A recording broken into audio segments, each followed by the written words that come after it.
Hi there, I thought I'd do a quick sort of camera buying guide, and I'm not going to tell you specific cameras to buy because that's going to change sort of almost on a monthly basis, but just the different sort of types of camera, the different classes of camera, so you kind of know where to start looking, I think.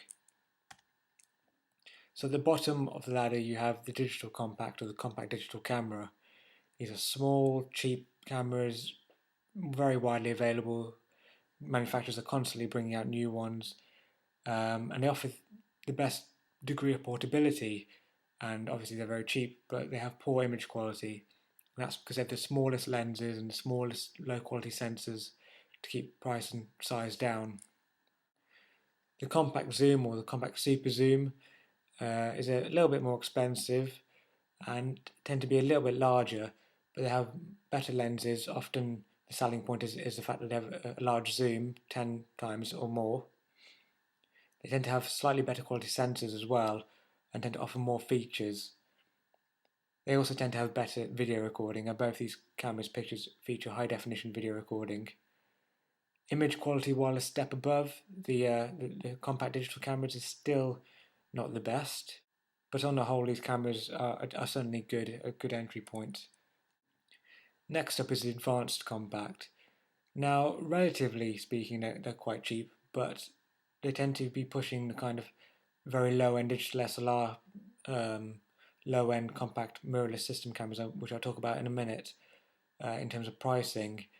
And obviously second-hand you can get some higher-end stuff for this kind of money. So they're still not very cheap. They offer better image quality by virtue of having better lenses and better, larger sensors. And the main change here is that they offer manual controls, so you can have some sort of manual adjustment over the parameters of your image you're going to take. For example, aperture size or shutter speed. As I said before, they are getting more expensive, and the big thing is, while the camera is very good, the lens is also very good, but the lens is stuck on there, that it's not changeable. So if you start reaching the limits of what that lens can offer you, then you're going to need to buy a new camera rather than buying a new lens. And while the image quality is definitely a step above everything that's gone before, they're still not the best. Mirrorless system cameras. Now this has been an area of the market that's really sort of grown hugely over the last year or so. These cameras, relatively speaking, are quite compact, and they offer the manual controls. Actually, they tend to offer full manual control over your image parameters. Now the big thing here is they offer you interchangeable lenses. What that means is you can use a lens as you wish. That comes with the camera, but it gives you the option to experiment with other lenses in the future. And they also have larger, better quality sensors. Now there are two main sort of sides here. There are the micro four thirds sensor, which is a bit smaller, or the APS-C sensor, which is larger and is the same that's on the majority of digital SLRs. These cameras introduce something called a crop factor, and that's because the sensors, while larger than the cameras I mentioned before, still aren't the same size as 35mm film, which means that when you buy lenses separately and put them on, you'll find that your field of view is actually smaller than what you'd expect with that lens.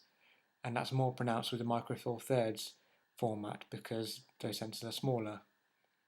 The lens selection is generally quite limited because these cameras haven't been around for that much time, and they brought new mounting systems with them to keep their size down, and therefore there aren't that many lenses currently available, but that will definitely change with time. And obviously these are a step up in cost, and you're definitely looking at digital SLR money at this stage. Talking of which, digital SLRs offer excellent image quality. There's a wide selection of lenses available, full manual control as you'd expect, and they tend to have a faster autofocus mechanism called phase detection rather than contrast based, like the cameras I mentioned before. They tend to be expensive, but that varies widely from a couple £100 to thousands of pounds. They tend to be large and heavy because they incorporate this mirror mechanism that provides it with an optical viewfinder and also helps it with this autofocus mechanism I mentioned. They tend to have slightly limited video capabilities, and that's because they have to get this mirror out of the way to record video, and that often means they lose their autofocus capability. And they also have a slight crop factor because they tend to use APS-C sensors. At the very top of the range are the full frame SLRs. Now these are very expensive, these cost thousands of pounds, they're very big, very heavy, but they offer by far the best image quality.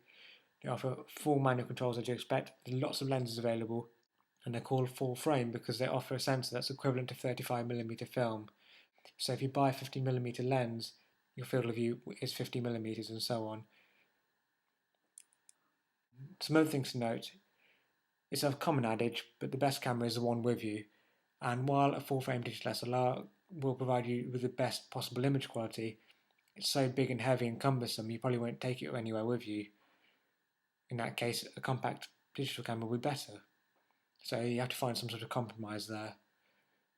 If you're buying into a camera with interchangeable lenses, remember you're buying into an ecosystem of lenses and filters and various other accessories.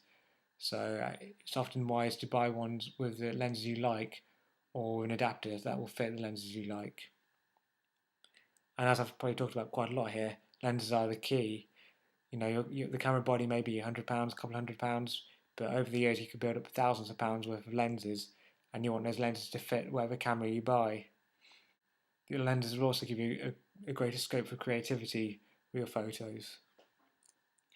So I think that's all. Thank you very much.